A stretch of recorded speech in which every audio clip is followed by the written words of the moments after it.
Channel کو subscribe کریں، video کو لائک کریں، دوستوں کے ساتھ شیئر کریں، ویڈیو کو لاسٹ تک لازمی دیکھیں۔ شکریہ۔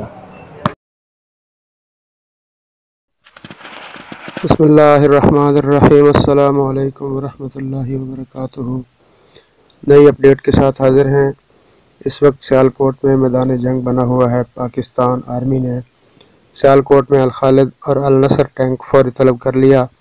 رات اچانک لیفٹیننٹ جنرل بلال اکبر نے اگلے مورچوں پر پہنچے اور خود جوابی کارروائی میں حصہ لیا۔ ڈی جی رینجر اس وقت ناروال سیکٹر پر، کور کمانڈر لاہور گھوڑے شاہ اور سیکٹر کور کمانڈر بہاول پور اس وقت راجستھان کے بارڈر پر اپنے جوانوں کے ساتھ اگلے مورچوں پر موجود ہیں۔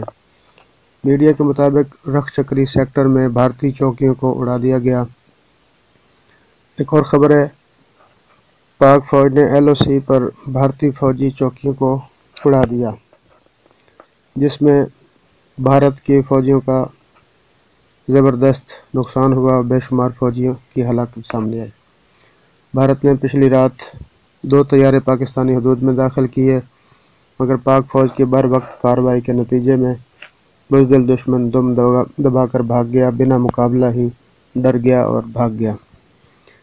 انشاءاللہ ہم انڈیا کو منہ توڑ جواب دیں گے اور صدیوں تک یاد رکھے گا کہ پاکستانی قوم نے ہمارے ساتھ کیا حشر کیا ہے۔